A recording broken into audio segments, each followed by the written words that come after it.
We're back with another ranking video. This time it's a director. My first director ranking. This is exciting.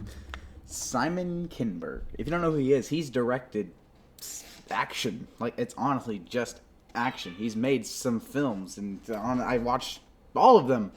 So today I thought we'd go through all of his films and rank them from worst to best. So this is gonna be a fun time. Let's go ahead and get into the worst film he's directed. And I've talked about this for quite a while. I'm not really going to edit most of this. I'm just going to talk because honestly, this guy deserves to just be pure. His worst movie is X-Men Dark Phoenix. And I've laid into this one before. It's not great at all. It's just a boring superhero movie. I've talked about it before. It is definitely the worst X-Men movie. Besides the New Mutants, of course. That doesn't count. That's not real. You know, it's just the action is, it's okay. The train scene was cool. The actors just kind of feel like they don't really want to be there. It's honestly just really weird. Like, it just honestly, like, I feel like they were told, like, okay, guys, this is the last X-Men movie you gotta make. And then they thought, well, I guess I don't really have to try because this one's gonna make money. I don't think it made, like, anything back. So, yeah, it did kind of ruin the, it did just kind of ruin the whole X-Men franchise. And I liked the first two movies in that 4-film, like, saga, I guess. I don't know. It's not a trilogy, I guess.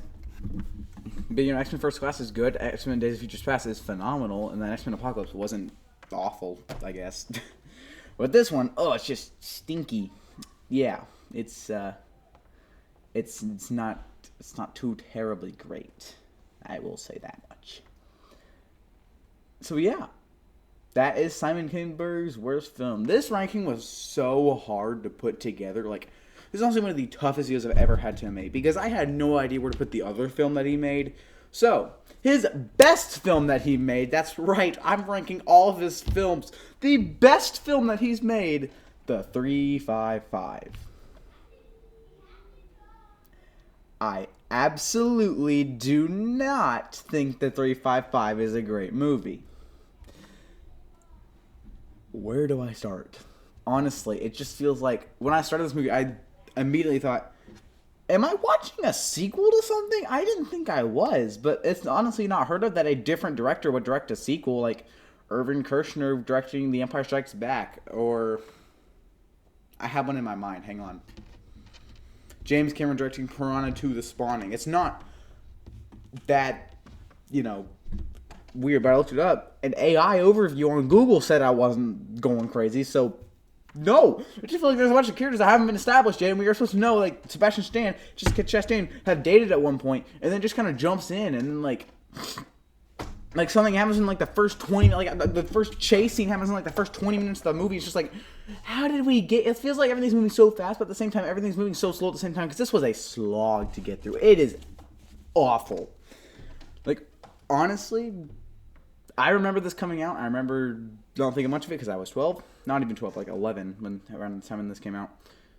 And yeah.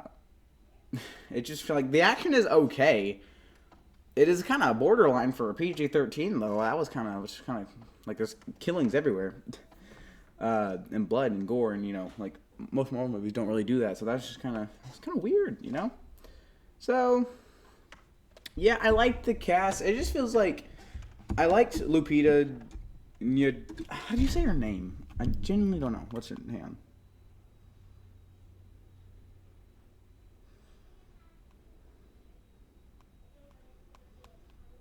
Lupita Nyong'o. I hope I don't say her name wrong.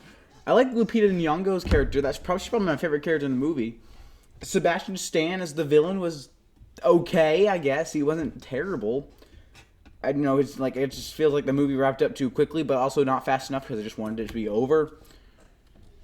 Penelope Cruz was fine.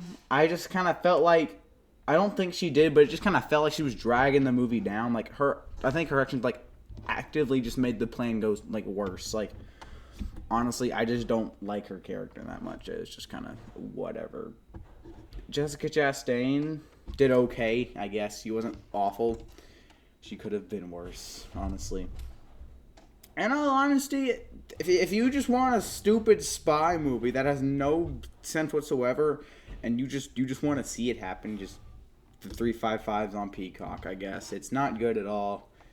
But it is the best Simon Kinberg movie. We made it this far. And you thought this entire video was actually me going to be talking about Simon Kinberg. You just got April Fool's, dummy. You actually think I would do that? I make videos with substance. Why would I waste a video on just 2 films? April Fools. Stupid. I'm just kidding, none of you are stupid, but I thought it'd be a funny idea. Did it work? You guys fooled? You guys April fooled? I think the joke's not on for long enough. Next week, every Lin-Manuel Miranda directed film ranking. Look that up on your own time. I don't want to explain it to you, but I made a post on it, so if you don't want to look it up, find it on my community tab. Next week, every Lin-Manuel Miranda ranked. I'll see you then.